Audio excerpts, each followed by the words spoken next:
Production funding for Behind the Headlines is made possible in part by the WKNO Production Fund, the WKNO Endowment Fund, and by viewers like you. Thank you. Outgoing School Superintendent Dorsey Hobson tonight on Behind the Headlines.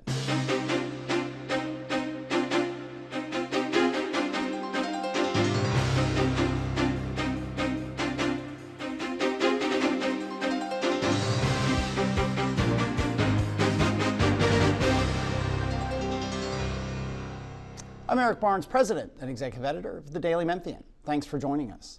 I'm joined tonight by Dorsey Hobson, Shelby County Schools Superintendent, outgoing, I should say. Thank you for being here again. Always a pleasure being here. Absolutely. You were on in August, right before all this, maybe a month or so before all this was announced. You are leaving at the end of January. Yes. Going into the private sector. Yes. After some 6 years. It'll be 6 years in January. And you came in, and there's some current news to go through, but we really wanted to get you on just to talk a bit about that 6-year history, because it was kind of an incredible history. Yeah. You were general counsel at Shelby County Schools, the old MCS, Memphis City Schools, when consolidation happened, and then the deconsolidation, and then Kreiner Cash left, and you were named interim superintendent and then permanent superintendent. Yeah, let me first just thank the Shelby County School Board, the Memphis City School Board, all our wonderful teachers and school leaders, our great community, for just really a remarkable journey over the last 6 years. And you hit the nail on the head. When I stepped into this role, it was just utter chaos, right? We were in the middle of the largest school merger in U.S. history, and we had superintendent on the Memphis City School side, one on the Shelby County School side, and I was serving as general counsel. And so when Kreiner Cash left, the board asked me to step into the role until June 30th of 2013, when the Memphis City Schools was going to be extinct, and just help wind down. A couple months later, John Atkin resigned. He was the former Shelby County Schools, the separate school system, actually now the superintendent of the Collierville School system. Exactly. So then we were tasked with really getting to opening day in August of 2013. There was just so much work that had to happen. If you remember, the court had to get involved. There were a lot of lawsuits. The court actually appointed a special master to make sure that that progress was being made. So, from there we picked a team, and we just, buckled down and did the best we could. And I think that, that 1 year while we were trying to put the school systems together, we also knew the following year that we would have the demerger. Right. I mean, it was a crazy time from a news point of view, from somebody watching all this. We did a million shows on that issue around that time. Yeah.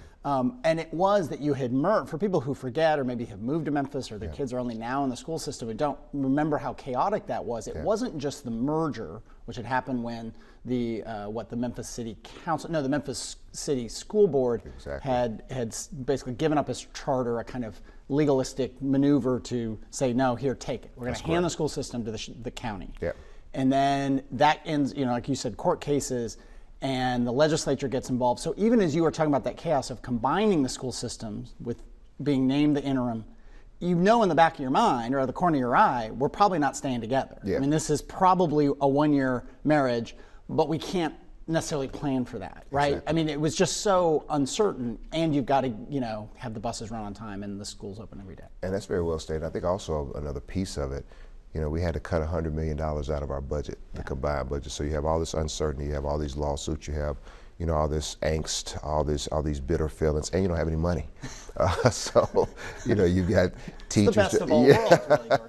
And we really were sitting right in the middle of, we were rounding third and headed home in our Gates grant. So, Gates had invested a lot of money around teacher effectiveness, so they were trying to manage that. We were trying to manage all these different things. And I think that that's why I'm just so proud of teachers.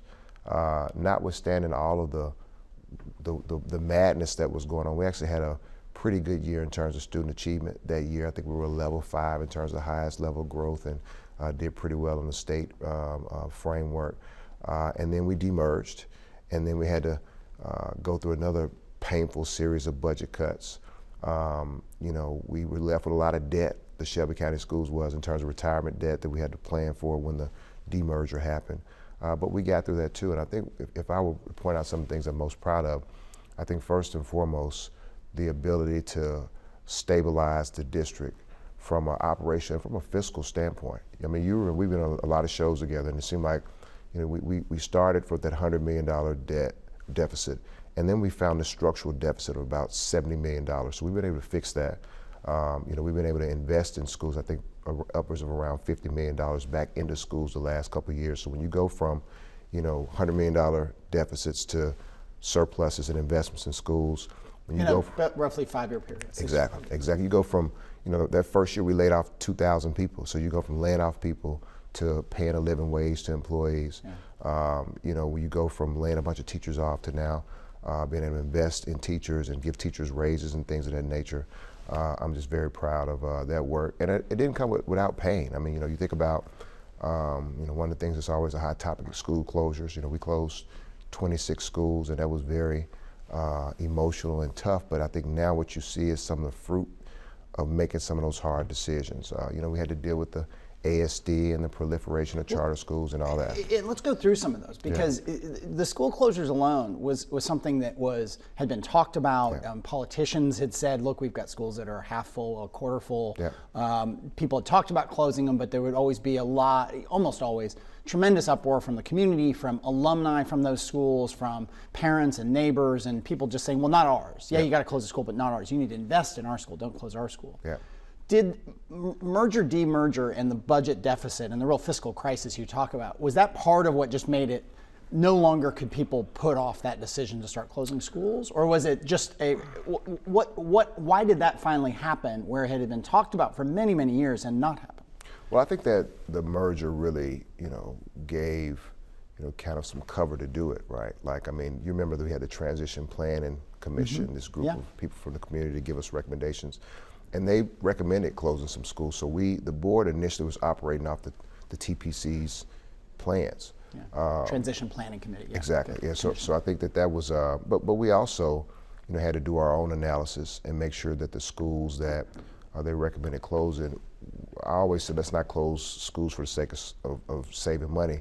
It should be for educational value. So when you look at schools that don't have many kids and they can't offer AP courses and other course offerings, then it just made a lot of sense, but it wasn't without a lot of pain. And I'll still say there, we still have far too many buildings even now. I mean, well, how many more, do you think need to be closed? Well, let me say it like this. So we closed 26 schools, but since that time we've probably added 35 charters and, you know, another 20. So we probably added another 40 or 50 schools. Most of which went into existing buildings somewhere, whether they were former school buildings or some sort of office or whatever. Exactly. So you be agnostic as to who's operating the schools, whether it's SCS or ASD or traditional charters.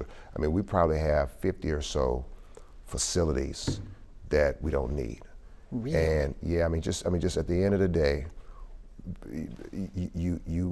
all we seem to have done at some point is move the chairs, right? Like we close a school, then a charter comes in, they lease the facility from us. They're still not operating full capacity. We're still trying to, you know, do the maintenance and upkeep on those buildings. So 50 more. How many total buildings? I know it's a weird count because of all the different entities, but SCS owns how many schools? So we operate 170 schools, and then we have another around 60 charter schools that we've authorized. And then the ASD has about 25 schools. So somewhere in that mix of 100 and 250, give or take. Yeah. You would think a fifth of those need to be closed. Yeah, easily. And, you know, I'm not going to get out of here without bringing the board some food for thought in terms of a plan. Like, you know, we obviously can't close charters in ASD schools on our own, but the schools that we can recommend consolidate, I'm going to just bring a plan. And I think that there are probably, you know, 25 or so schools. But I also don't want to just be about closing. I think what we learned is if you close schools and combine schools, let's see if we can partner with the county commission. I think they're up for it in terms of building new schools, because what that does is it gives kids better learning environments. It helps you become more efficient, and it eliminates a lot of our deferred maintenance. Deferred maintenance, we'll get to that. And I will come back for people, we keep talking about ASDs and charters and the role of those and iZone and all that, but just the facility thing, because it does reflect a lot. I mean, you think about the mayor and city council, the city's initiative, Memphis 3.0, to kind of remap the city and where population is now and where it isn't and how people have moved. The schools are the empty schools, the underutilized schools, are a byproduct of all that shift, that shift to the east, but also in other shifts that happen within the city. the deferred maintenance alone is what? I mean, what's the dollar amount of deferred maintenance? It's roughly $500 million with a B, $500 million. Yeah. And just like your home, I mean, if you have a roof that needed replacing 10 years ago and you didn't replace it, and you try to patch it up and you have water leaking and it causes mold and messes your floors up, like that is the reality for many buildings in inner city Memphis. Like they were just neglected for years, and then you're constantly trying to patch them up. I mean, you know, recently it got cold and there were a lot of schools that had heat issues, right? You know, because you have some boilers in some of these buildings that are 75, 80 years old. And when you have this much maintenance, you're just going to continue to have problems. It is interesting, you know, and this is my profession, the media and others, you know, critics will say when that happens, when school, well, they should have known that. Yeah. To some degree, y'all do know that. We do know. Yeah. It's not that you aren't sort of saying we've got $500 million in deferred maintenance. Yeah. We're not unaware of the problem, and we are. You are, I assume, bringing that to your school board and to the funding entity with the county commission on a regular basis, saying these are the things, these are the 75-year-old boilers and the leaking roofs. What can we do about it? We spent, I think, about $35 million last year on upgrading HVAC and heating systems. But again, you're trying to boil the ocean.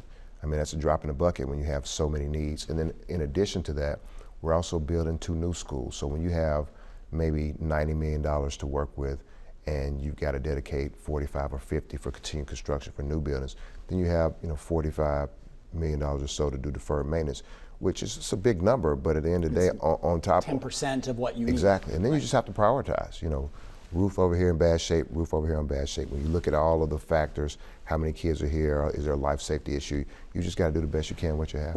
It was right, I think after, I can't remember, it was right around the time that you were last on, when the whole rat thing happened, got a lot of publicity, and I guess deservedly so. I mean, sometimes it is horrible. Yeah.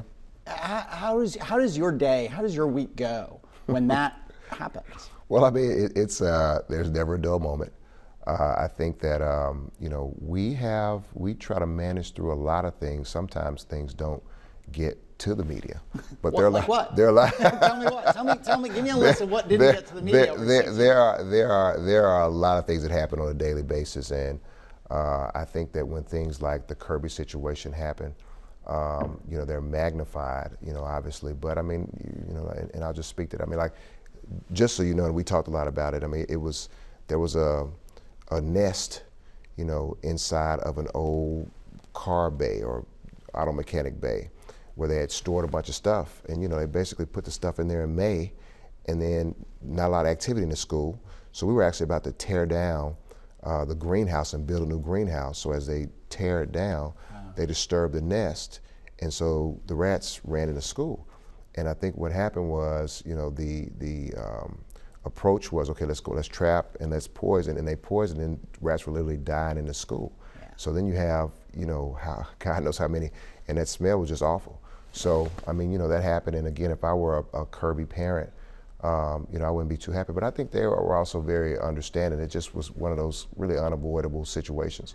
I hear people say, like, we spend $500,000 a year on pest control, right? So it's not like we just don't do anything. You're not waiting for an infestation and then dealing with it. Exactly. When that happens, are you like the Kirby thing, and it gets a lot of attention, a lot of understandable anger from parents and students?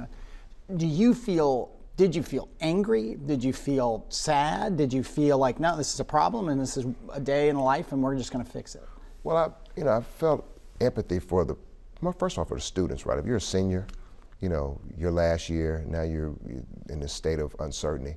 And I spent a lot of time with a lot of parents, so I felt empathy, but also, as the leader of the district, felt like you feel responsible too, because ultimately, no matter what happens, I'm responsible for it. So you take those things, but then most importantly, I'm always thinking about how do we fix the problem, right? How do we fix the problem, make sure this problem doesn't happen again? So, even a lot of the bad things that have happened, I think any good sign of a leader is you're going to make some mistakes. You got to grow from those mistakes, and then make sure you don't make those mistakes again. So I think we've got some strategies that will decrease the likelihood of a situation like that happening again. But it may happen again. I can't sit there and say that stuff won't happen again. Another thing, looking back, I would assume a low point for you was, and a point of great frustration was Trezevant and the grade fixing. Talk about what you learned from that. and what the district put in place Yeah. to try to prevent that from happening again. Well, I guess the first thing that was reiterated was that, when you have, 12,000 people who work for you, somebody's doing something wrong at all times. I say Wow, that's pretty dark there. I say that jokingly. I mean, I think that we have some outstanding people, and I think 99.9% of people do exactly what they're supposed to do. But some people do wrong, and you have to anticipate people doing wrong, and then when you find out people are doing something wrong, then you have to deal with them swiftly. You have to deal with them fairly, and then you have to always go back and check your processes to make sure your processes start together. I think one of the things that we've changed now, a lot of our grade and transcript changes now, they're not manual. Like it literally was, you fill out a pencil. A lot of this stuff is electronic now. We have a team of people who go out and do random audits, to make sure that this stuff is happening right. We get reports now, at central office, and then we've transferred a lot of the responsibility, or even more responsibility, on the principal to make sure this stuff is happening correctly. But I also want to say, when something like that happens, it casts this wide cloud, like it's widespread, and I do think that, obviously it was an issue, and it's, quite frankly, what I learned was that it had been an issue for a long time. Yeah. And I just think you have to rely on people doing their best and being honest, and also put processes in place to make sure you can inspect what you expect.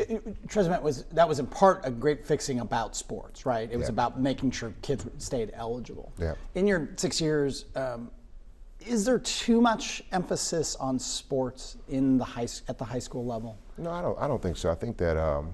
And I say that as somebody who runs a newspaper that covers sports, high school sports. We have a dedicated high school sports reporter. So if there is a problem, we're part of it. So I don't want to absolve myself. No, I think for a lot of our kids, sports offers, an opportunity to build camaraderie, to, learn great citizenship, and then also chances for scholarships and, to escape your circumstances. So I think there's a lot of pride, in sports programs, and I think it also keeps a lot of our young men and young women focused, makes them stay focused on their schoolwork, because they know that, if they don't do what they're supposed to in the classroom, there may be some consequences on the playing field. So I don't think any. I even think back on, one of the things that we thought about during the merger to close the budget gap was like to eliminate middle school sports. Yeah. Yeah, but just the thinking and the comments from parents about how, this thing helps my child to stay focused in school because they know he or she knows there'll be consequences if he doesn't play. So I think the positives far outweigh the negatives. Yeah, and you're again up against, the sports programs cost money. Yeah. AP, languages, computers cost money, and then you've got this maintenance and deferred. So do you look at it? I guess that was maybe the decision, the thought on looking at middle school sports when things were so financially desperate, that of the priorities, that's when we cut, but you didn't cut. Yeah, well, you're absolutely right. It's really a series of trade-offs, which is why, again, I'm so proud of the fact that now we probably have one of the most fiscally stable urban school districts in the country. So whoever comes in and takes this torch of leadership is going to be able to, be thoughtful about priorities and continue to make investments, as opposed to say, how do I cut $100 million? Yeah.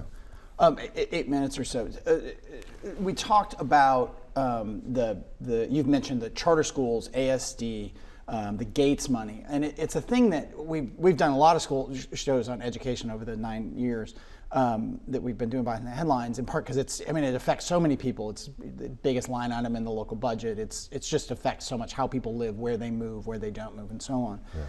There's been, in addition to the consolidation, deconsolidation, and then the financial problems you've described, simultaneous with all that was this huge amount of change. Yep. That, you could, and they were all happening somewhat separately, but converged at the same time. So some of what people, I was reinforced by school board members and other government officials and so on that'd be on the show, that what people sometimes would associate with consolidation or deconsolidation was entirely separate. Yeah. ASD wasn't about consolidation so much. Yeah. ASD was a separate effort to address, low performing schools. Then the I-Zone comes up to kind of compete with ASD, and then you suddenly have this competition, and then you've got the mobility of teachers and of students, not just within Shelby County schools, but you could go to a charter school, or you could even go out to some of the suburban schools. And I don't know where I want to go, but let me just start with charters. Have charters been a positive for education in the Memphis area? I think some of them have. I think that, of our 60 or so charters, we probably have 20-25% that are outstanding. And those schools ought to continue to grow. But we probably have 25% or so that just aren't doing a good job. And schools like that should be closed. And then you have those schools that are in the middle. The whole charter thinking around charter was, let's be innovative, let's give kids options, let's get better student outcomes. So what I've noticed is that many of the charter schools that I've visited, if you go in a classroom, I don't see a lot of innovation. And then when you look at the student outcomes, which is the reason we have charter schools, when they're not good, then I don't consider that to be successful. But on the other hand, again, those 25% of schools that are doing outstanding work, I think that that's very positive in the community, and they should be replicated. The charters are closed. It's not, they don't go on forever. But what is that process, and there need to be changes to close charters that aren't working? Yes, so a couple things. There's a new law. If you are a charter school and you are on the priority list, then you're closed as a matter of law. Priority list being the bottom 5% of performing schools in the state. And then if you're a charter school and you don't meet the terms of your contract via performance or via operationally, then we can close you. I think we closed maybe a couple schools based on that. And then there are some charters are for 10 years. And so at the end of 10 years, they're up for renewal or not.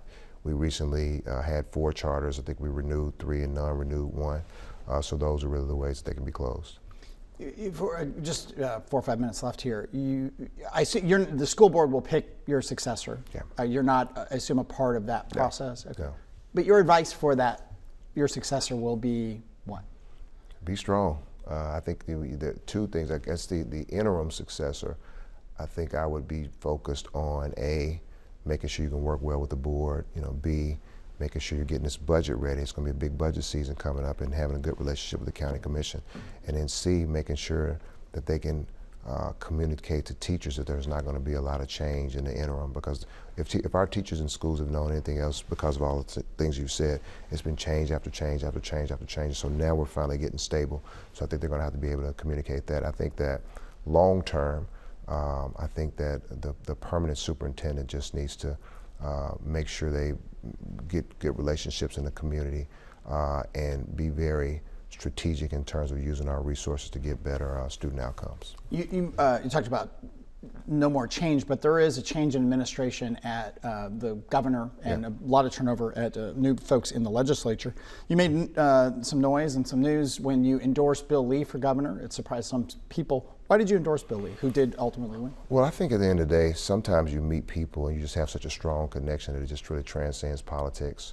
I was so impressed with his vision for Tennessee. I was so impressed with his faith, and his strong belief in his family. And we just connected on a personal level. And, it was interesting, all the backlash, that I got. But I think at the end of the day, he's going to be a very strong governor. He's going to continue the process we've seen in our improvement in K-12. And I look forward to seeing his administration do a good job. Lee Harris is the new county mayor. The county commission has a huge role, obviously, in funding. What have you heard from Lee Harris in terms of change or that you like or are concerned about in terms of where the county's support or lack of support for the schools is going? Yes, I'm also very excited about Mayor Harris's tenure as mayor. I think that we certainly have had discussions about education. I'm so impressed with his commitment to education, and I think he's going to do an outstanding job. Some of the few changes or his thinking around, like the education liaison, I think it's going to be really good to make sure there's better communication between the school district and the administration. And I think his thinking around providing better learning facilities in inner city Memphis and focus on equity, very excited about that too. In just a minute and a half left, and we could do a whole show on this, but you talk about, we've talked about this on the show before, the percentage of SCS students who live in poverty, it's astronomical. It is astronomical. So roughly about 80%, but then we always talk about that 40,000 students who live in households where the income is less than $10,000 a year. and it just creates significant barriers, not insurmountable barriers, but just significant challenges to make sure that kids are ready to learn and have the opportunities and what they need to be their very best. And I can remember, my first job out of college, working in small town Connecticut, talking about schools. It was always controversial because it was the biggest spending item in even a small town. And people who would talk about, well, schools are just where you go and you read, you write, you do your math, and you go home. Yeah. A lot of SES schools and charter schools and so on, they are more than just reading and writing. Yeah, that's a safe place. It's a place where kids may get their only meal or two of the day. And then I think for those people who think like that, that assumes that kids show up to school ready to read and write and go home. But if you don't have what you need at home and you're 8, it's not your fault. And we just have to try to do our best to make up the deficits. But I still think we have to also be very honest about holding parents accountable too. I mean, I think that a lot of parents for different situations and circumstances may not be able to do the things we like to, but then that doesn't mean we give all parents a free pass, because at the end of the day, parents are our kids' first teachers. All right. Well, thank you. Thank you for being here for the 5th or 6th time. Yeah. We'll go back and count it sometime. Good luck in your new endeavor. I appreciate you. And thank you. Thank you for joining us. Join us again next week. Good night.